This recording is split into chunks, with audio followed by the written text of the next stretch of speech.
What are the things you really focus on to try to be a good owner from afar? I've never interfered with their culture. It's their office. It's not mine. I stay really far away from anything I can related to management. Your bow ties, they're all made in Vermont. You make them in the USA. We've always boasted that we're made in the USA. We continue to. We have some really highly skilled, great people that work for us, and they come up with their own ideas for new products.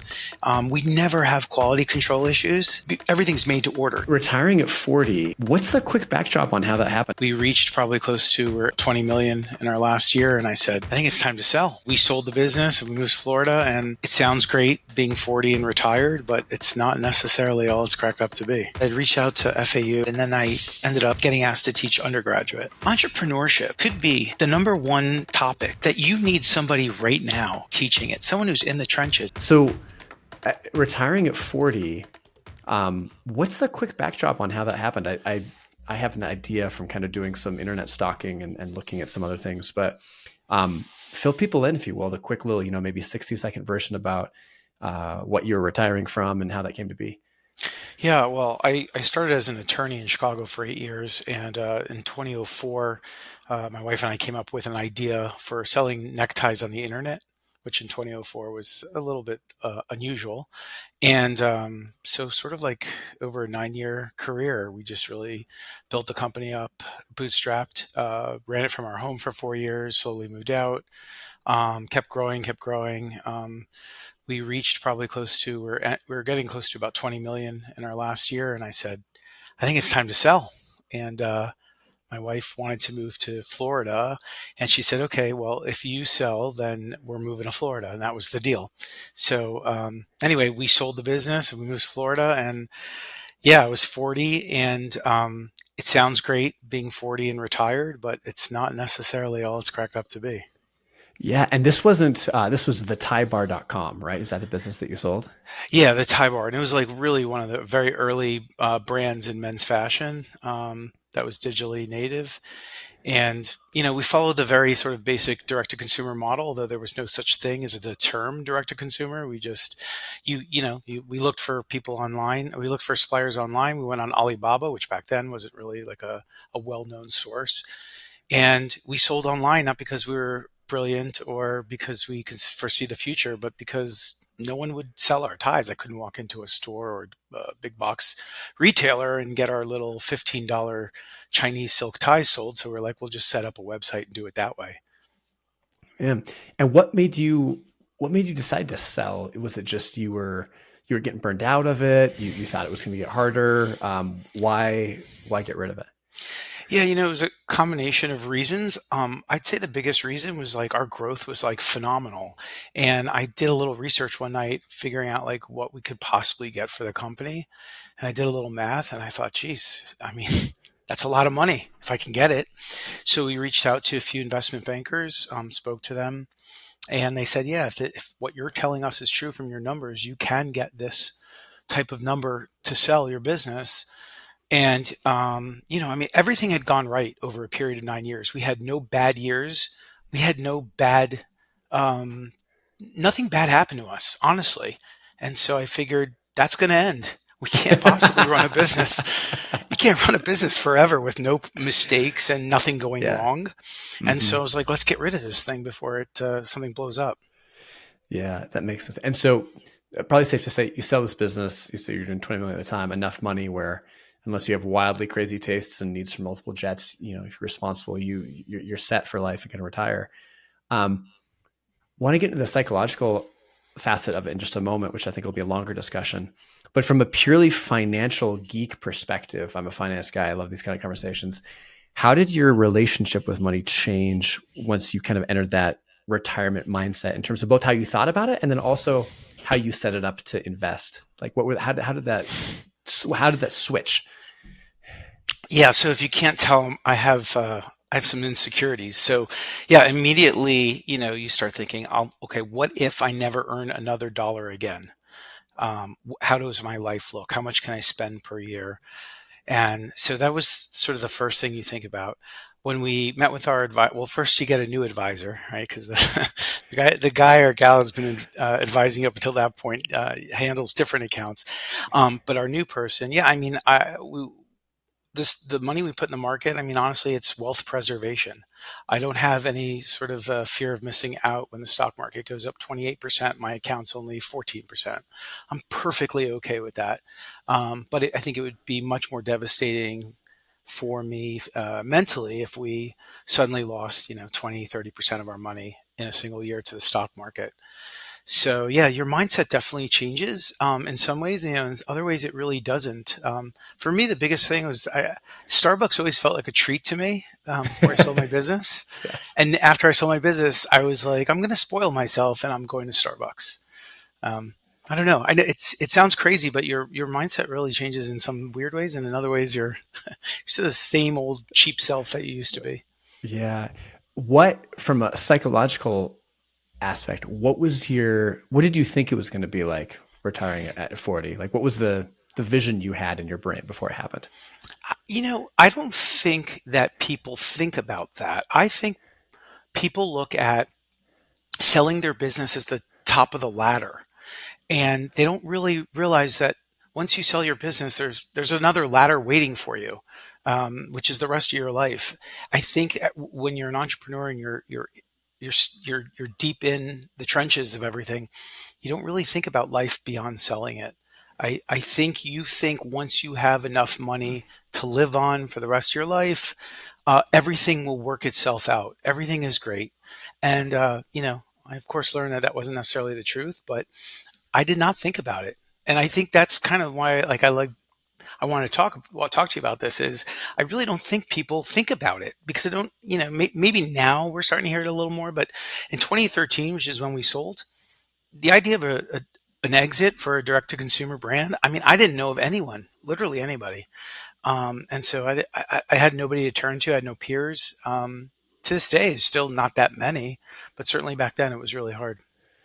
And so then what did the reality look like? I'm sure there was a little honeymoon period that was, you don't have responsibilities for a month or two or whatever that was. Right. What did that post honeymoon period start to look like? And yeah, how did that feel? Um, a little bit, I got asked to do some speaking engagements. That was fun.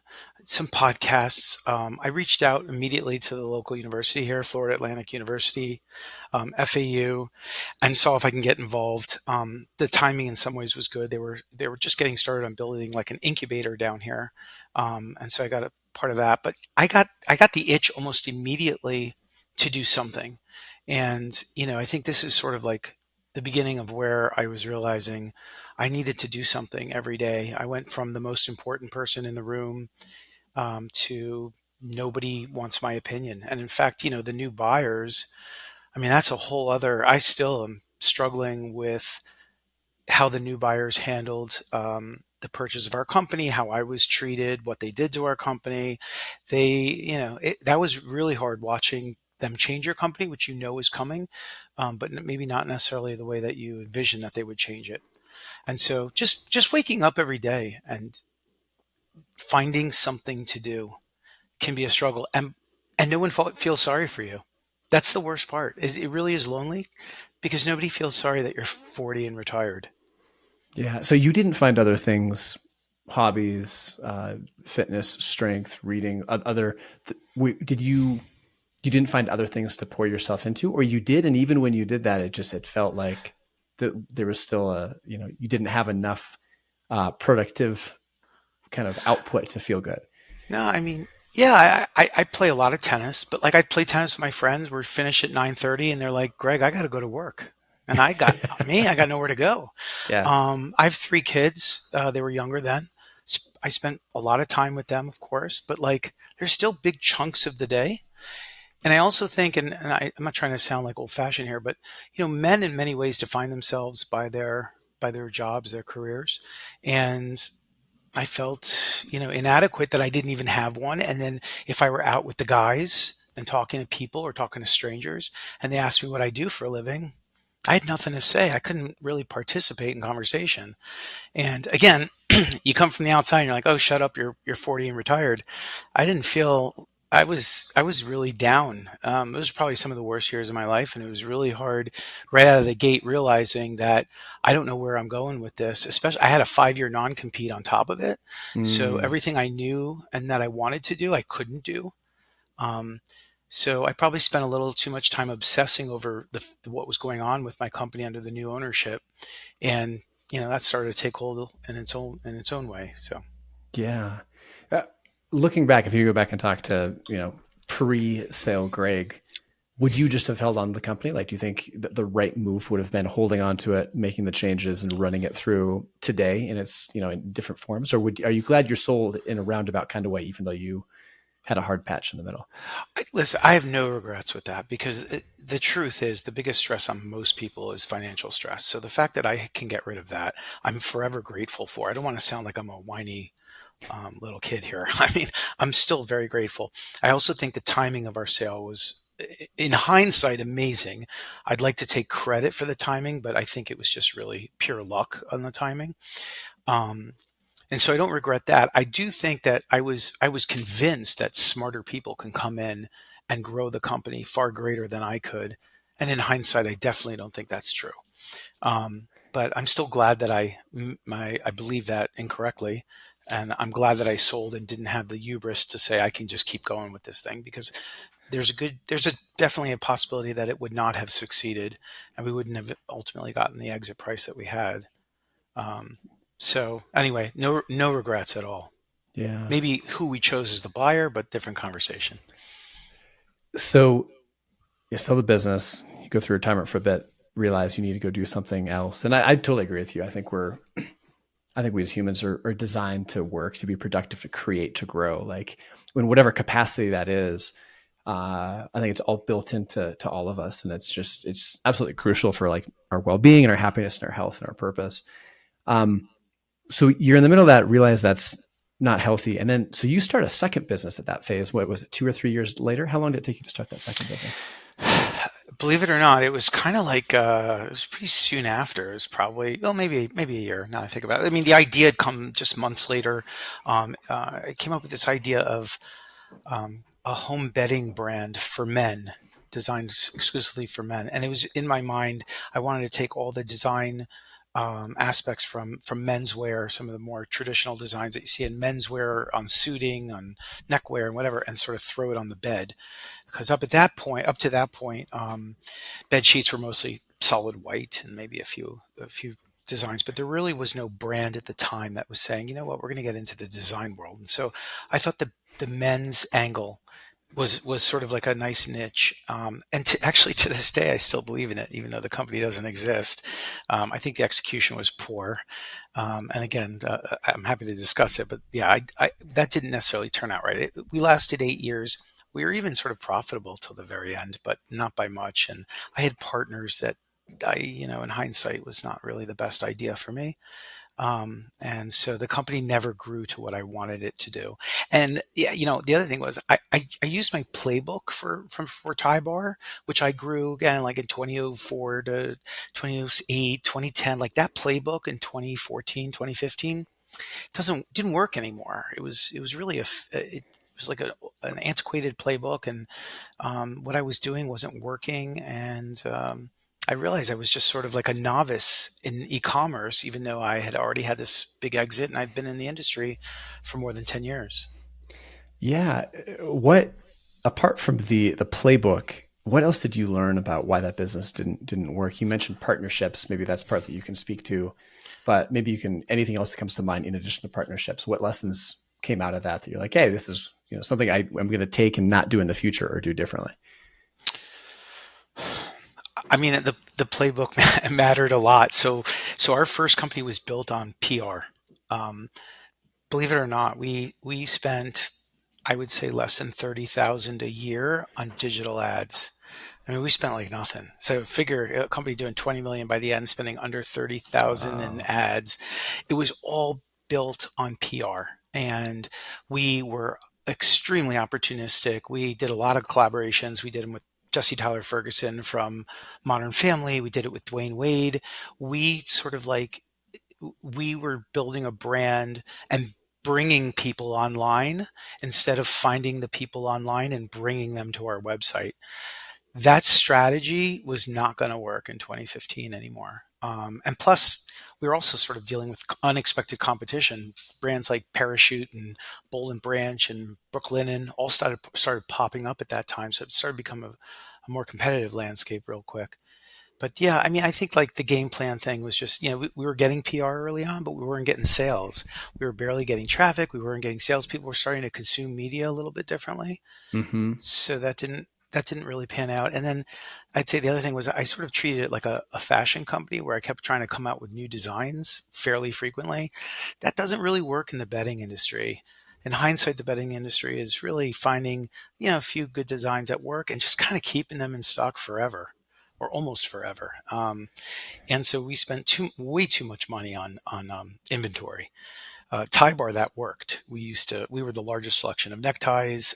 We would come out with new stuff constantly, and it worked real well for that. Bedding doesn't work, so that was a real failure for us.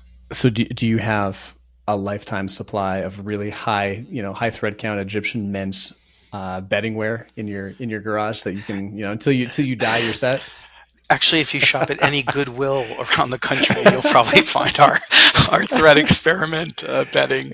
We donated God only knows how many thousands of bedding units to Goodwill all over the country. So Yeah, I think you're not the only one that's done that in the history of e-commerce, so don't feel too yeah. bad. Talk a little bit about partnerships. Partnerships are hard. I think most people know that.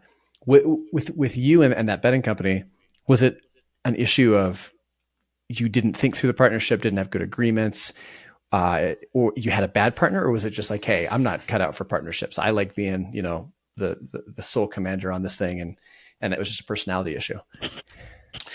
I partnered with two people who were not entrepreneurs and they were not business people. And they looked at me. One was a very close friend and one was someone I knew in the business world.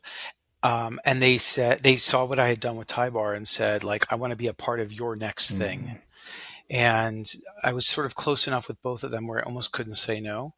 And they both gave me the indication that they would be a good complement to my skill set. As it turned out, none of those things were true. They just weren't, to me, they weren't entrepreneurs. I gave over the design to one of the partners. And that was a huge mistake because really, I feel like this point doesn't get talked about enough. The product is everything. You can have the best marketing campaigns and the greatest technology on your website, but if your product sucks, your company doesn't last. And our initial collection, which was very big and took up 50% of our initial capital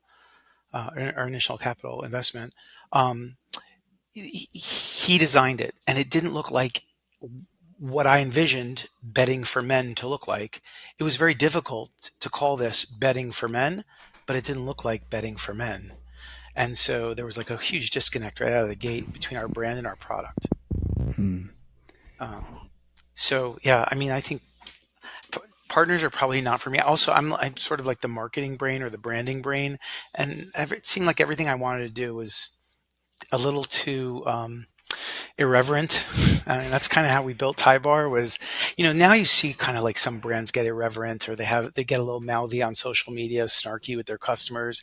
We were doing that at Tie Bar 15 years ago.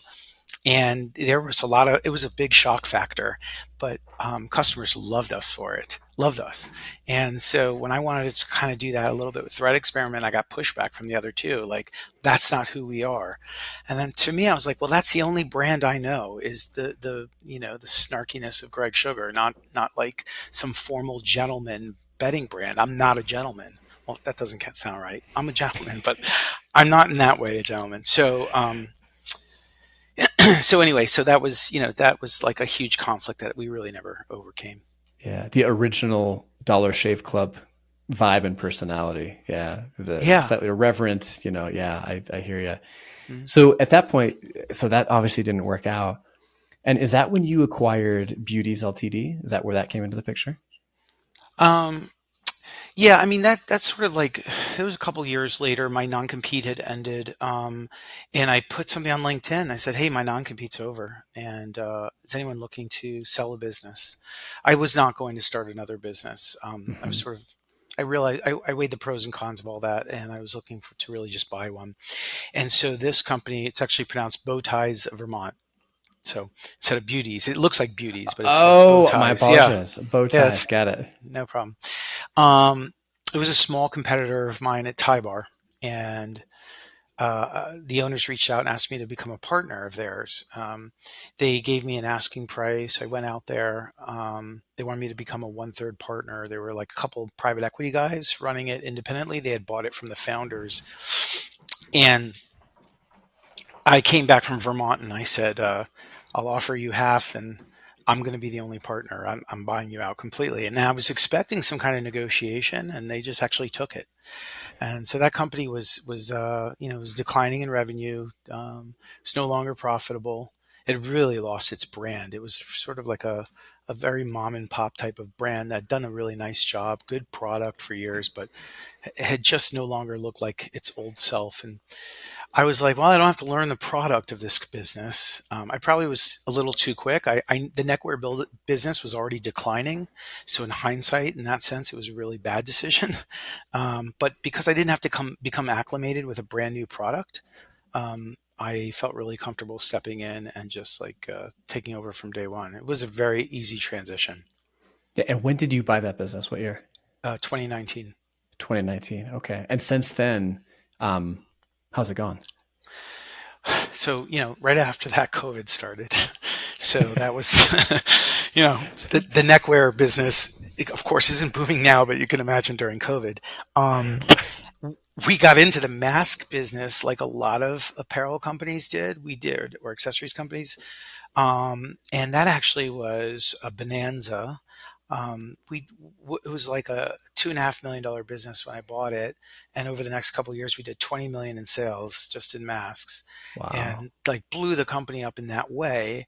I worked really hard. I hired basically everybody in Middlebury, Vermont. Anyone who lives there was basically working for us at that point.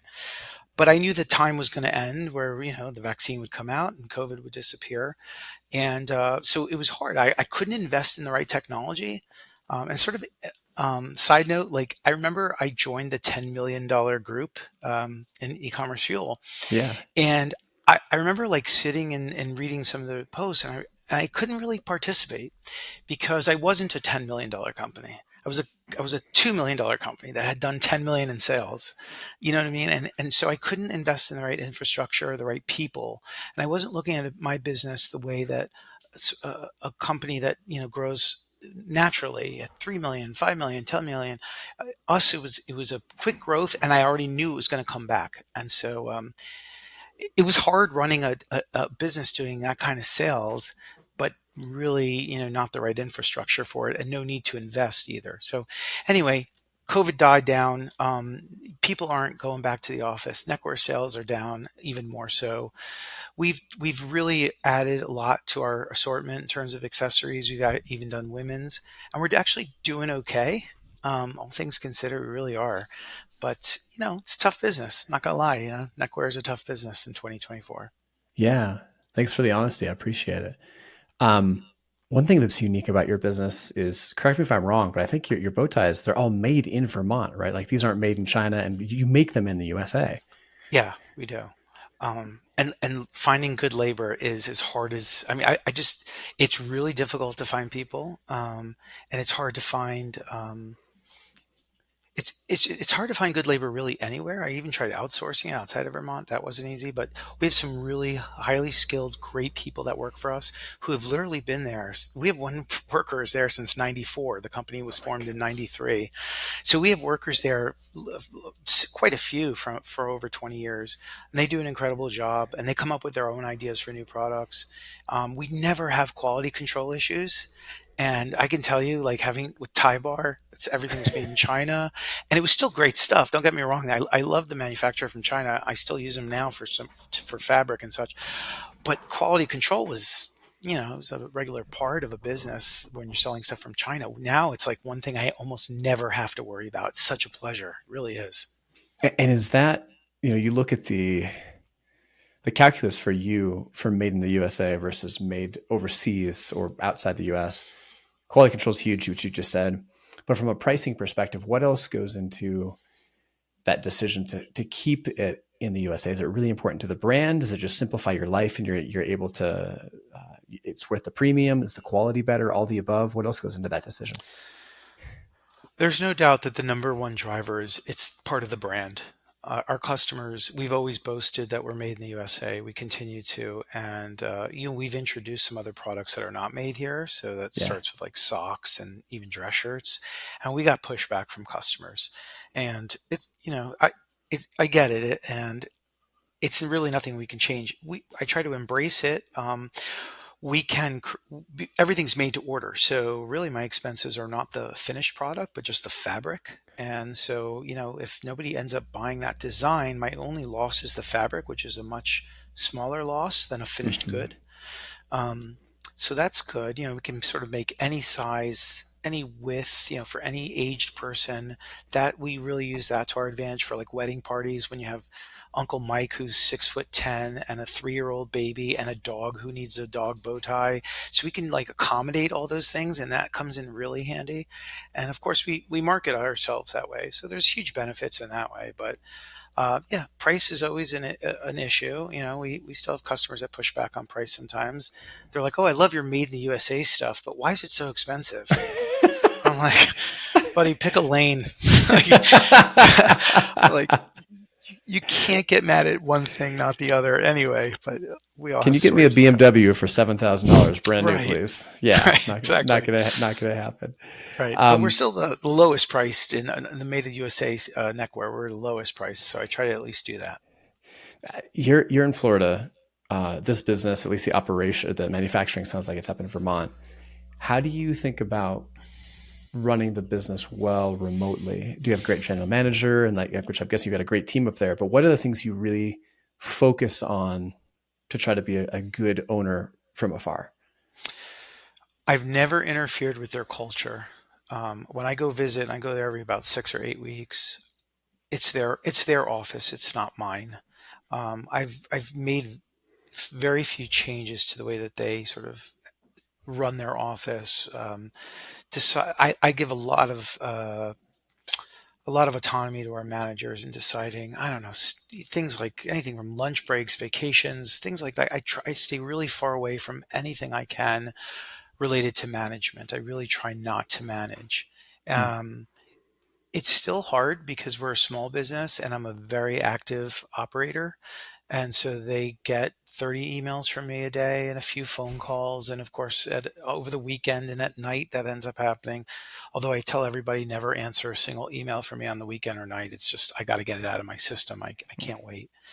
But it's not easy because it's not my own culture. And I think that was the right move, but because it's not really like a Greg Sugar company. Thai Bar was like hardworking, kick ass, like uh, a lot of output from our company. We were able to do a lot of business real quick. We grew from like 9 employees to 55 in a matter of like 3 years, and those people would work their asses off and work hard for us and come in on weekends. I couldn't do that with this company. It's a much different company. In Thai Bar, I'd walk in into, let's say, our warehouse, and our employees would scatter when they saw me because they were, here's the boss. Here I walk in and they're all talking, and they may join me in the conversation. Greg, what's your favorite Netflix movie? I'm like, no, you guys should be working.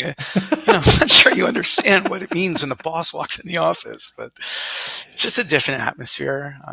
Anyway, I'm adapting to it. I don't really want to change it. I'm a much different person too. First company, it's sink or swim, and like my Yeah. life depends on it. This one is like, I hate saying it's a hobby because it really dismisses or minimizes the importance of it. It's not. It is an important thing, but I definitely don't think of the business as like life or death as I did with the first one. Yeah. Do you have one of the two, and it's a weird question, that you enjoy more? I mean, like it was more intense the first time, but there was more on the line, and your relationships with your team were different, in good ways and bad ways. Such Is there one where you're having more fun? Um, I like the relationship. I think I liked the first one, I guess. I don't know why. I do remember in my first business, I was walking by and some of the employees were talking about how they were going to a sports bar to watch a Blackhawks game that night. And I said, "Oh, which bar are you going to?" And they said, "Oh, we're going to the Foundry. We go there every Thursday night." I go, "Why am I never invited?" And they said, "Well, who do you think we talk about the whole time?" I was like, "Oh, okay. Thanks." So like, I kind of like that. uh, yeah, I'm a little bit more, I don't know. I, I think I just liked it, but there was a lot more success with the other company. It's easy to like a successful company no matter what the culture atmosphere was. And it was sort of an intense atmosphere. Like I read all about all these things with company culture and being the right leader and all that. I used to just kind of put my head down, work hard. And I feel like that was the culture. Like people just worked hard. We paid them well. And I didn't meddle. I didn't micromanage. And we only had one employee leave us in 9 years. And it's because she moved from Chicago to Wow. Texas. No one else ever left us. And I think it's like, it's one of those things it wasn't a strategy of mine. I just like worked hard. And I think the employees saw the success of the company and they liked being a part of it. Yeah. What talk about teaching a little bit, if you would. I mean, you mentioned to me in our messages back and forth, the teaching has been such a huge part of your life and fulfilling work since your retirement the first time. But yeah, talk about why that is, like how you got involved with that and what it brings. Yeah. So, like I said, I'd reached out to FAU originally and I started working, 10 years ago in their incubator. And then just sort of hung around, was a guest panelist. Um, or a guest judge in a business plan competition. Like I kept getting called here and there. They had this entrepreneurship boot camp that's both for students and for residents of the area. And they asked me to teach it 1 year. And I just really liked it. Like I got to sort of like, first of all, you're teaching to real novices. And so everything that comes out of your mouth sounds like, total genius to them. And they get a lot out of every sentence, every story. And so it's really fulfilling in that way to see them. And maybe also because I don't know. So anyway, I did that. And then I ended up getting asked to teach undergraduate. The tricky part is the credentialing. So like I don't have an MBA, and at first I wasn't allowed. I was told I couldn't teach her because I don't have an MBA. I do have a JD because I was a lawyer, and somehow one day they're like, "Hey, you want to just teach undergrad?" And so 3 years ago, 4 years ago, I can't remember. I taught my first undergrad class to juniors and seniors, and it was amazing. Like it was an elective. They wanted to be there. I got to create my own syllabus. I created all my own lectures, my own modules and slideshows, and I worked really hard. And for a person with imposter syndrome, and I'm sure a lot of people listening have imposter syndrome, I finally got over it because there's no luck involved in being a good teacher, a good instructor.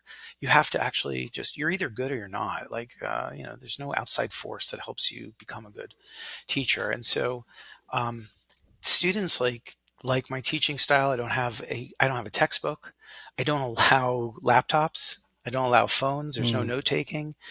We do group projects, and I don't know. I just sort of got to teach a class the way I would always want a class taught to me, and I yeah, love it. And I think the students realize it. that So that's super cool. Did you, from a teaching perspective, the credentialing seems so silly because you have so many people with so much life experience that yes, there are ways that people learn and understanding those different type of frameworks and how students learn best. But like the best credential for a subject is, do you know and have you lived the subject? Like that just seems like that's number one. It should obviously be. And so the fact you don't have an MBA seems ludicrous to prevent you from teaching or other people from teaching with your business background. It's such a silly way to pull. It seems counterproductive for everyone involved. yeah, I think like if you're teaching history or religion, sort of like a static topic that doesn't really change much over time, um, then fine. You need a PhD or something in those fields. I get it. Entrepreneurship could be the number one like topic that you need somebody right now like teaching it, someone who's in the trenches. And part of the reason I love owning Bow Ties of Vermont, it makes me a much better instructor. I'm living entrepreneurship. I didn't just live it. If I had never bought another company or started another company and my only experience was Thai bar, and now I'm teaching, it would be a horrible class. It would be antiquated. It would be irrelevant. Um, but me living the life of an entrepreneur has made it a much better class, and I think I'm doing a much better service to the students. So yeah, I totally agree with you. I argue with them all the time, but I've learned a lot about universities, and they're not impressive organizations. They're not run by entrepreneurs. They're not run by for-profit minds. It's really like frustrating. The woman who taught this course before, I had done like a guest speaking engagement. She had owned one business in her life, literally a t-shirt shop for 1 year, and it ran out of business, and she broke her lease, and that was it. That was her only business experience, and she was probably in her early 60s, and she's teaching entrepreneurship, and I just don't get it. For people who are listening that are maybe going to go guest speak at some point, I'm doing a guest lecture at a university in this fall. What tips would you have? Like for you got 60 to 90 minutes. What would be your couple pieces of advice to people to help it make it really impactful and powerful and useful for the students? Gosh, that's a tough question. I'll say that like, and maybe because I feel like a marketing guy, the marketing piece of my entrepreneurship class always seemed to be the most fascinating to the students. I think you'd be amazed at how little they know or understand. I mean, they might be all over social media and constantly on the internet, but I don't think they understand what's going on in the background. I don't think they understand how websites can manipulate their behavior. I don't think they really, they don't understand some of the most basic foundations of marketing. Hmm. And so, like, I think like that's a very interesting topic to them. Again, because they know so little. Um, I guess the other thing is like it was always boring, but going through like gross margins and just even like fixed expenses, they're always so surprised at how quickly that stuff adds up. Hmm. Or how quickly it's inaccurate. So like always the stuff that they were just most surprised on, I think. Like we'd have assignments, they'd go on Alibaba and they're like, hey, I found I could buy this thing for $3. They haven't thought about shipping, they haven't thought about duties, they haven't thought about photography, they haven't thought about like anything. And then you start going through all the expenses, credit card fees, whatever it is. And all of a sudden the COGS goes from $3 to $6.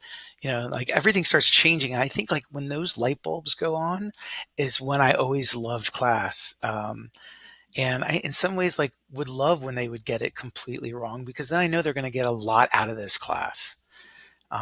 So I don't know, I guess it depends on the class, of course, that you're speaking at, right? So, like, obviously, marketing may not work well if you're speaking to a class on, like, an accounting class. So, I don't know. I guess it kind of depends on the class you're speaking to. Man, if I'm ever in the area, I'm going to come audit one of your classes in the back. Just kind of sit low, baseball cap. I'll leave my There's only laptop at home. right. There's only 36 people. I'll be able to pick you out. I did have Blair Budlong come in. He's a part of the Oh group. yeah. He Uh-huh. came in, did a guest lecture for us. He was excellent. Um, yeah, he was just very down to earth. An exit himself. Did really well. Yeah. Blair's a great guy. Yeah. Well, as I start kind of wrapping this up a little bit, two final questions for you. What would be your advice to someone who's like in their business right now? They're thinking about selling. They're strongly thinking about selling. Maybe for a lot of the reasons you had. Maybe it's they look at the value that they could get for it. They're not sure if things are going to continue to be, if they're not sure they're going to be able to dodge the bullets in the future that may or may not have come, but they know they're probably coming down the road at some point. Thinking about doing something similar. What would you recommend to them? Like to think through the decision to make, yeah, what would you say? Well, I think the decision to sell is completely separate from the decision of what you're doing after you sell. Those are two totally different decisions. For me, the decision to sell was, if I can no longer worry about finances for the rest of my life, I'm selling.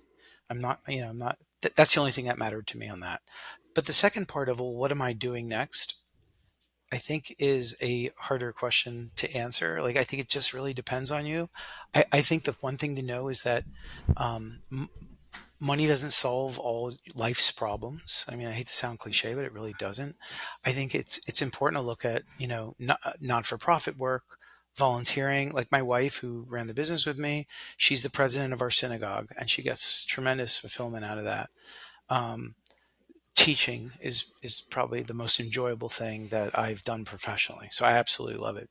But also know that, like, just because you sold something, like just because you had a big exit with a big number, doesn't necessarily like open a lot of doors for you. You still have to be like kind Mm. of persistent and hungry to get what you want next. Almost as, persistent and hungry as you were as a starting entrepreneur.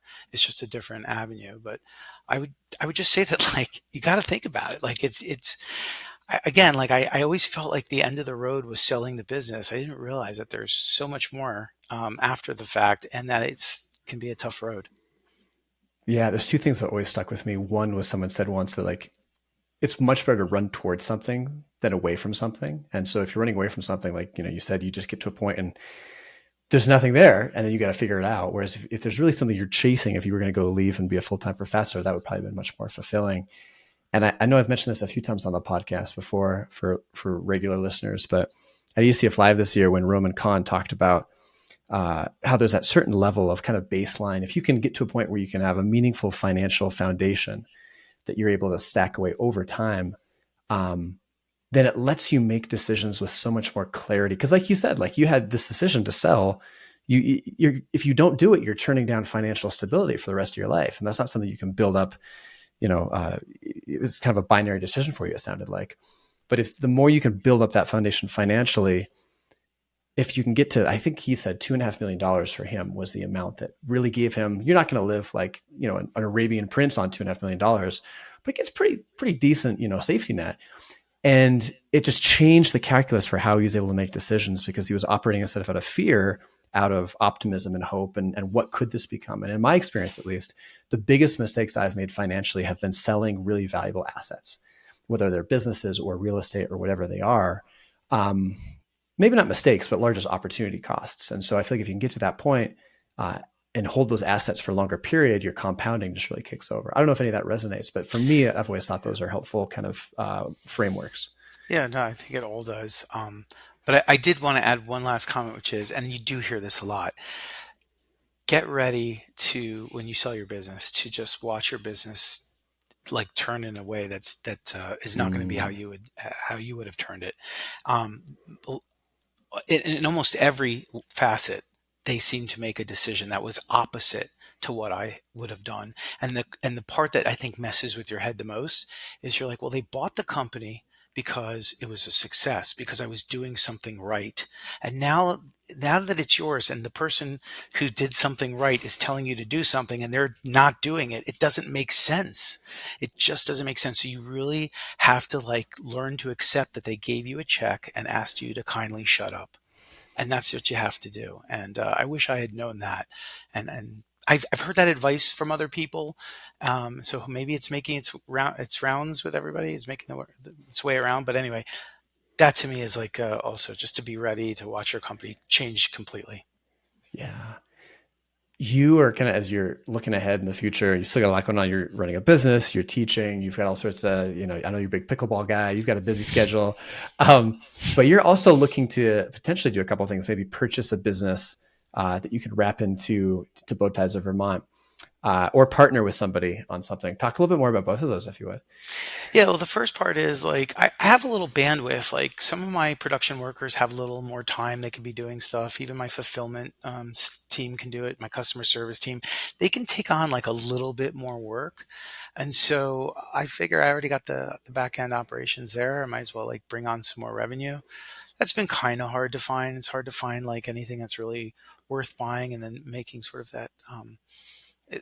There's like an interruption cost. I don't know what you call it, and bringing in a new company. It's a little disruptive. So I haven't really found anything there. And then, yeah, like I'm like, I don't want to be a CEO or full-time operator of another business, but I would love to be a part of a team, or even it's a team of two, that finds like an opportunity out there in e-commerce. There's not a lot there, and it seems like everything I've been looking for 9 months. Everything I look at's got something wrong with it. But yeah, like if there's something out there that looks good, and um, there's some people in e-commerce fuel who are like fantastic digital marketers, they or Amazon, like they understand like the dashboards far better than I do, and reading some of the data than I do. I would love to like, find the right company to buy, partner with the right person, and try to build on some company that might have a chance. I know that's kind of vague, but I'm trying to keep it vague. It's what's out there for sale right now is kind of ugly, so I keep changing. Um, uh, I just kind of keep lowering the bar for what I'd be willing to do. Man, and if that spoke to anyone, even as high level and vague as it was, what's the best way to get in touch with you to start a conversation? God, was it that bad? You can just email me, Greg at Bowties Ltd. It's BEAU, bowtiesltd.com, or find me on LinkedIn. That's like my Rolodex. I know you hate LinkedIn, Andrew, and I almost don't blame you because it can be awful at times, but it can be a convenient Rolodex for people.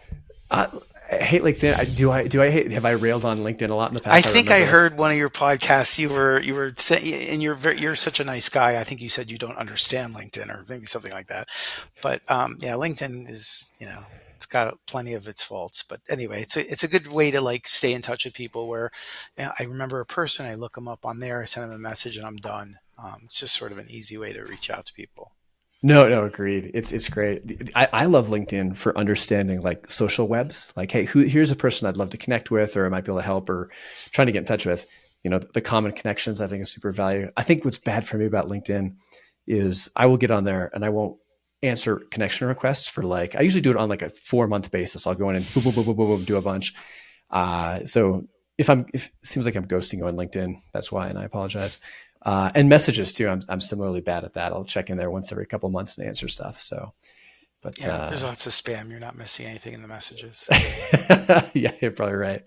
Well, Greg, thank you so much. When you reached out to talk about this, yeah, it's something that I think it's easy to think that you sell the business and right off into the sunset, but yeah, I mean, it happened to you. I think it happens to almost anyone with ambition, or even without. Like I said earlier, I think we're built and designed to grow and create and do cool stuff. So be productive. So thank you for coming on talking about this. Really appreciate it. And yeah, Yeah, it's been great having you in the forums as well. So loved having you there. Your voice, your contributions. It's yeah, really appreciate it as a member. So thanks for being a part of the community and for coming on. thanks. All right, thanks for having me. Appreciate it. Yeah.